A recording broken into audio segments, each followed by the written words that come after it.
dari kelas 11 AKL atau teman-teman biasa panggil saya Zahwa aja. Saya hari ini mau membawakan materi tentang haki. Apa itu haki? Ayo simak penjelasannya. Haki atau yang dalam bahasa Inggris adalah Intellectual Property Rights, merupakan singkatan dari 3 kata, yakni hak, kekayaan, intelektual. Kita udah tahu dong hak itu apa. Terus kekayaan itu apa? Nah, kekayaan ini adalah abstraksi atau suatu hal abstrak yang bisa kita miliki, yang bisa kita alihkan, yang bisa kita jual, bahkan kita beli. Nah, sedangkan intelektual ini sendiri itu tercermin dari objek kekayaan yang dihasilkan dari pemikiran, daya pikir, dari pemikiran manusia atau dari intelektualita manusia. Dalam bahasa Inggris, kita sebut saja the creation of human mind atau hasil dari pemikiran manusia. Nah, itu. Nah, secara keseluruhan, haki ini merupakan hak eksklusif yang diberikan oleh suatu hukum atau suatu peraturan kepada satu orang atau lebih atas karya ciptaan mereka. Ada beberapa sumber juga yang bilang kalau misalnya haki ini adalah penghargaan atas suatu karya kepada seorang pencipta. Nah, berarti objek utama dari haki sendiri itu ya karya, ciptaan, atau buah pemikiran dari manusia atau intelektualita manusia. Ruang lingkup haki ini terbagi menjadi 2. Pertama adalah hak cipta atau copyright, dan yang kedua adalah hak kekayaan industri atau industrial property right. Nah, ayo kita bahas dulu ke yang pertama atau ke yang hak cipta. Apa itu hak cipta? Nah, kalau misalnya nih ya, kita nengok ke Undang-Undang Nomor 19 Tahun 2002 Pasal 1 Ayat 1 menjelaskan kalau misalnya hak cipta ini adalah hak eksklusif yang diberikan kepada pencipta atau penerima hak untuk mengumumkan atau memperbanyak ciptaannya atau memberikan izin untuk itu dengan tidak mengurangi pembatasan-pembatasan yang berlaku sesuai perundang-undangan. Tadi dibilangnya kalau misalnya hak cipta itu hak eksklusif yang diberikan kepada pencipta.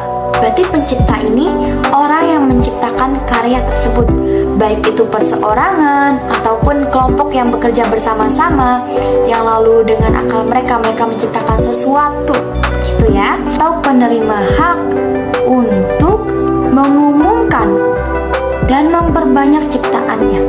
Mengumumkan dalam artian di sini kayak menyiarkan, mengedarkan, atau melakukan hal-hal lain, baik itu melalui media internet atau lainnya, agar dapat bisa dilihat, dibaca, didengar oleh orang-orang. Itu yang namanya mengumumkan. Nah, banyak ini bisa kita bilang sebagai menambah jumlah dari suatu karya ciptaan. Kalau misalnya orang ini nggak melakukan, penciptanya ini nggak melakukan, berarti dia berhak memberi izin kepada orang lain untuk melakukan itu tanpa mengurangi pembatasan-pembatasan menurut peraturan perundang-undangan yang berlaku. UU HC Pasal 1 Ayat 3 menyatakan bahwasannya hak cipta sebagai suatu benda bergerak, yang artinya hak cipta ini dapat kita limpahkan atau kita alihkan baik sebagian maupun seluruhnya dikarenakan 5 hal. Apa itu 5 halnya? Yang pertama, pewarisan. Yang kedua, hibah. Yang ketiga, wasiat. Yang keempat, dijadikan milik negara. Dan yang kelima, perjanjian. Tapi ada syaratnya untuk yang kelima. Kalau misalnya memang ini dialihkan karena akibat perjanjian, maka perjanjiannya ini harus disertai dengan akta sesuai dengan UU HC Pasal 3 Ayat 2. Kalau misalnya kita berbicara pasal ciptaan yang dilindungi, UU HC kita mengandung sistem terbatas, yang artinya nggak semua karya dilindungi dengan hak cipta.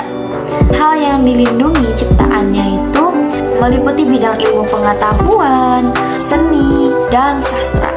Nah, terus dijelaskan lagi dalam pasal 11 ayat 1 merincikan ada sekitar 7 hal yang termasuk ciptaan yang dilindungi.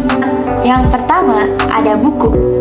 Terus juga dalam buku itu masih dalam satu nomor ada pamflet dan atau hasil karya tulis lainnya. Yang kedua ada ceramah, pidato, dan sebagainya. Yang nomor tiga ada kayak pertunjukan. Kayak pertunjukan musik, karawitan, tari, drama, pantomim, dan karya siaran lainnya.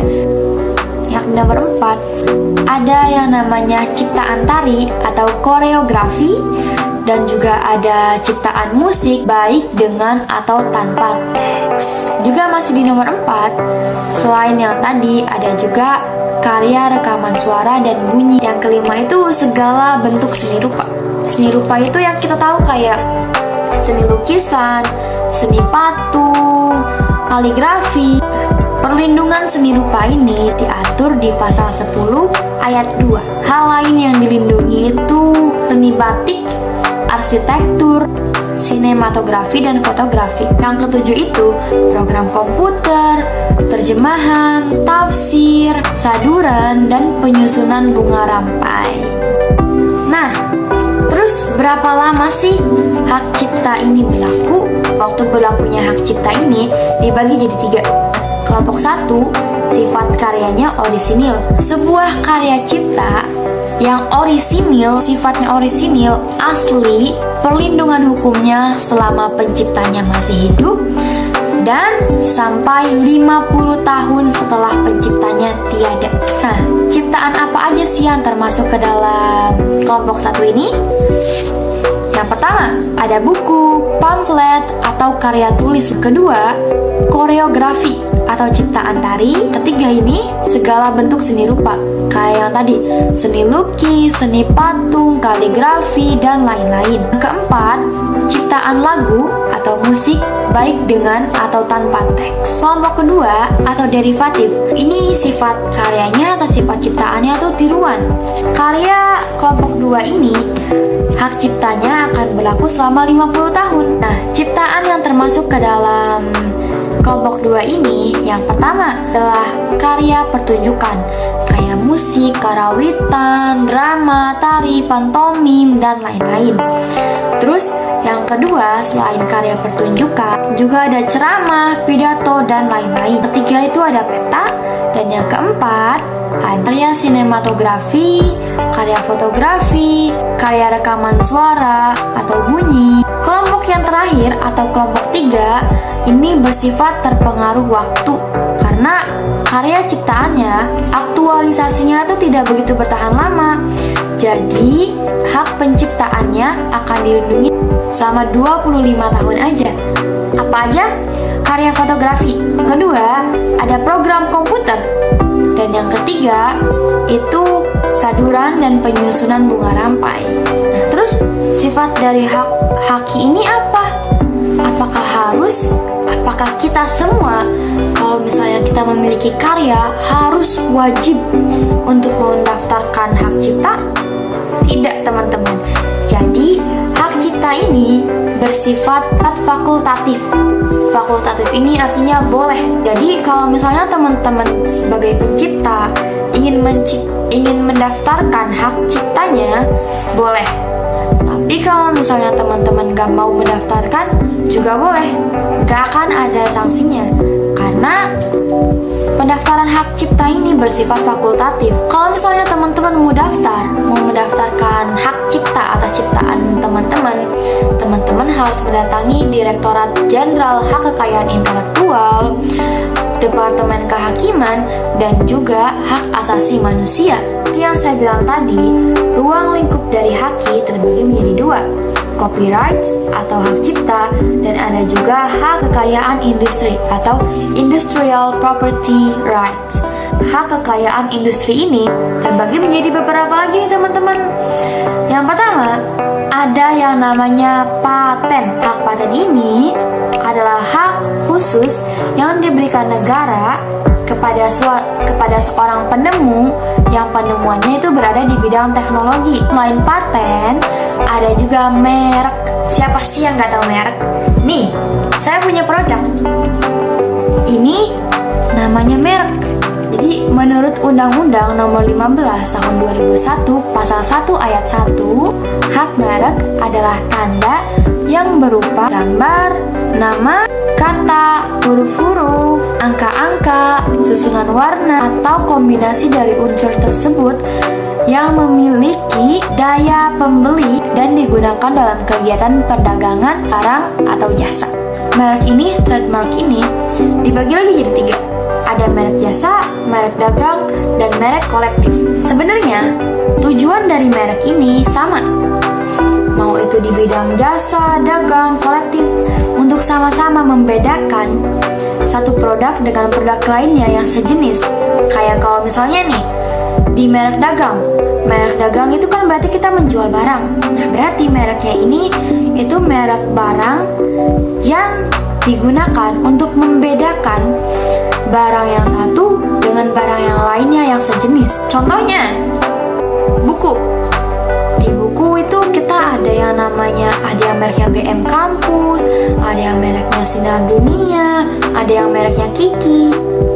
Tapi kan sebenarnya mereka sejenis, sama-sama buku. Nah, itu contohnya. Itu contoh merek ya, merek dagang. Kenapa masuknya merek dagang? Karena mereknya digunakan pada barang yang diperdagangkan. Terus, ada juga merek jasa. Kita ambil contoh transportasi online. Sekarang ini udah banyak ya.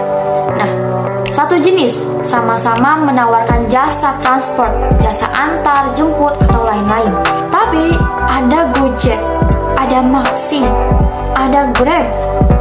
Mereka ini sama, jenisnya sama-sama transportasi online, tapi mereknya berbeda.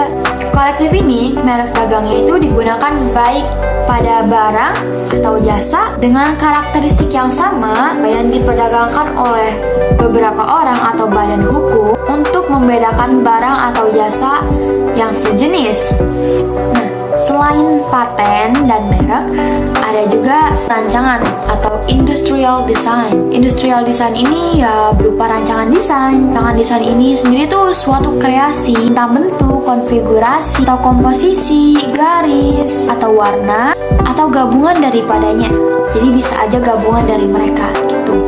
Yang berbentuk 3 dimensi yang mengandung nilai estetika dan dapat diwujudkan dalam pola 3 dimensi atau 2 dimensi, serta dapat dipakai untuk menghasilkan suatu produk, barang, atau komoditas industri dan kerajinan tangan. Ada juga rahasia dagang. Kita ngomongnya rahasia-rahasia ya, karena ini rahasia dagang. Rahasia dagang ini disebut trade secret.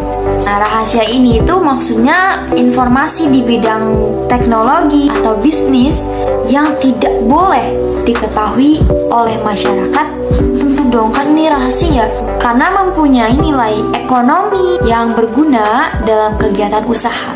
Yang kelima, ada indikasi geografi atau geographical indication. Tanda yang menunjukkan asal suatu barang yang karena faktor geografis, baik faktor alam atau manusia ataupun keduanya, telah memberikan ciri khas dari barang yang dihasilkan. Ada juga tata letak sirkuit terpadu atau bahasa Inggrisnya itu layout design of integrated circuit. Tata terpadu ini berarti memperlihatkan peta, memperlihatkan tentang letak dan interkoneksi dari rangkaian komponen yang terpadu atau integrated circuit itu sendiri.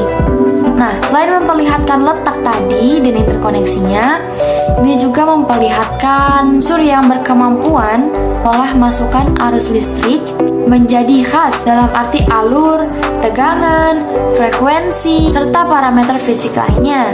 Ada yang namanya desain varietas tanaman. Dalam bahasa Inggrisnya itu plant variety protection. Hak ini itu diberikan kepada pemulia tanaman dan atau pemegang PVT atau perlindungan varietas tanaman atas varietas tanaman yang dihasilkannya untuk selama kurun waktu tertentu. Nah, Yang tadi itu termasuk ke dalam hak kekayaan industri. Selanjutnya, mari kita bahas tentang prinsip-prinsip haki. Prinsip-prinsip haki ini terbagi jadi 4. Yang pertama ada prinsip ekonomi, yang kedua ada prinsip kebudayaan, yang ketiga ada prinsip keadilan, dan yang keempat ada prinsip sosial. Prinsip yang pertama adalah prinsip ekonomi. Di dalam prinsip ekonomi ini, hak intelektual berasal dari kegiatan kreatif, dari pemikiran atau dari daya pikir manusia yang memiliki manfaat serta nilai ekonomi yang dapat memberikan keuntungan bagi para pemilik hak pencipta. Yang kedua, yakni prinsip keadilan. Maksudnya tuh, perlindungan hukum bagi pemilik suatu hasil kemampuan intelektual sehingga memiliki kekuasaan dalam penggunaan hak atas kekayaan intelektual tersebut terhadap karyanya.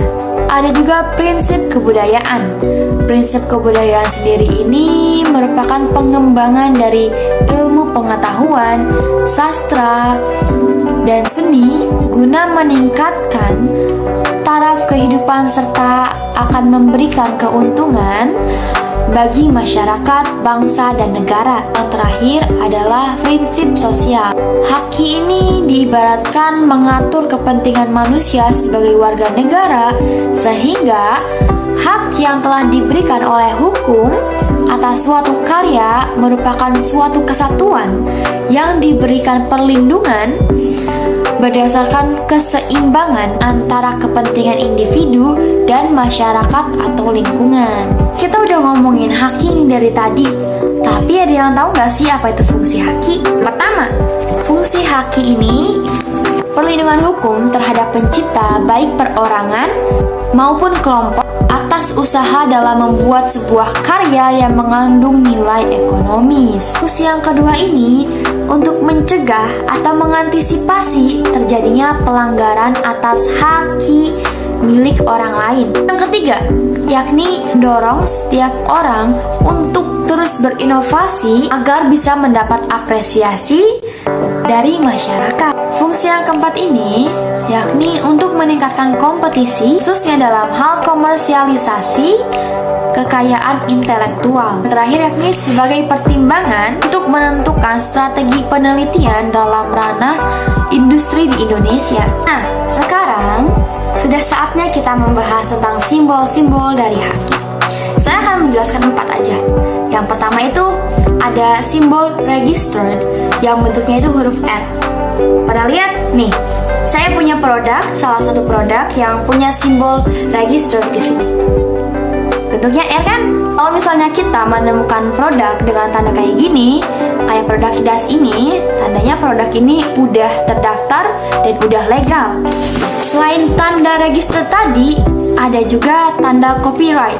Copyright apa tadi? Hak cipta. Ini adalah copyright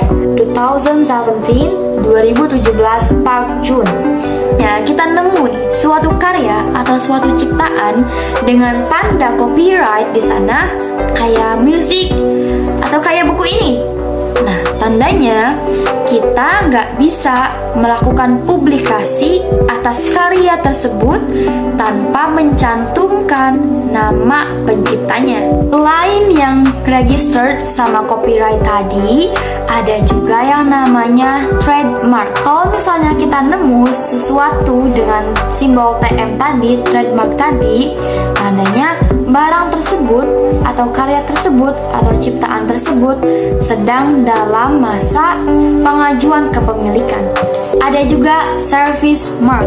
Service mark ini biasanya itu digunakan untuk menandai suara-suara tertentu. Ini biasanya dipakai di film ya. Jadi teman-teman mungkin gak bakal nemuin service mark ini di benda-benda kayak buku. Gak, biasanya ada di film. Kalau buku itu biasanya copyright. Karena kan, ingat kan tadi, buku termasuk salah satu ciptaan yang bisa diberikan hak cipta. Dasar-dasar hukum dari haki. Dasar-dasar hukum haki ini lumayan banyak. Soalnya haki ini sebenarnya udah ada sejak tahun 1700-an dan dari situ mulai berkembang dan sampai hari ini.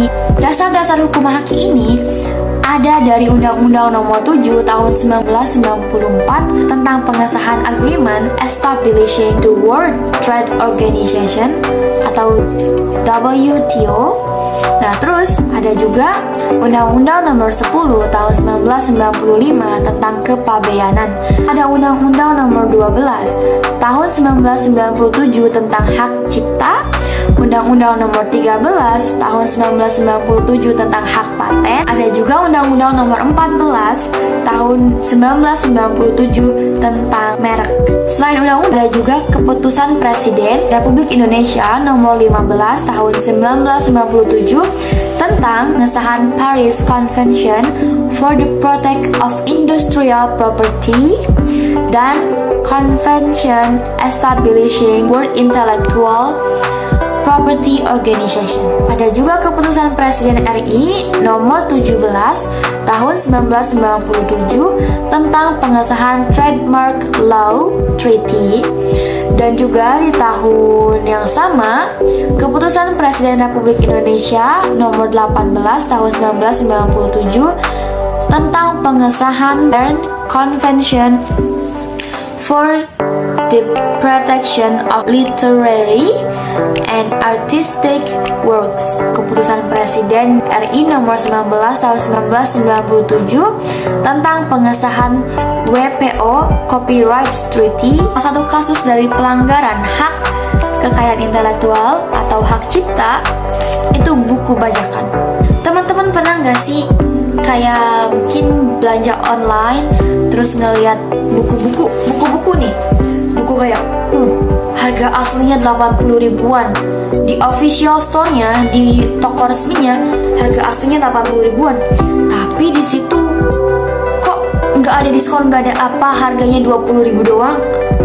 Wah, terus pas dilihat, oh ternyata barangnya palsu. Nah, barang KW, bajakan. Kalau misalnya buku, kita panggilnya buku bajakan. Buku bajakan itu termasuk ke dalam salah satu pelanggaran hak cipta yang sebenarnya merugikan pencipta aslinya. Karena pencipta aslinya ya bayar pajak, pencipta aslinya itu bayar buat mengajukan copyright, mengajukan hak cipta. Orang-orang gak bertanggung jawab, oknum-oknum gak bertanggung jawab, malah memproduksi buku bajakan. Dan parahnya, gak sedikit yang terlena dengan harga segitu, padahal kualitasnya jauh sekali daripada kualitas asli. Tapi ya, mari kita mencoba untuk saling menghargai. Kita hargai penulisnya dengan cara membeli buku yang original dan lain-lain. Jadi saya akhiri sampai di sini. Saya benar-benar memohon maaf atas kesalahan, baik itu kesalahan penuturan kata ataupun kesalahan pengetikan atau apa yang lainnya. Saya mohon maaf karena kesempurnaan hanya milik Allah Subhanahu wa taala. Saya cukupkan sampai di sini. Terima kasih. Wassalamualaikum warahmatullahi wabarakatuh. Sampai berjumpa lagi. Dadah.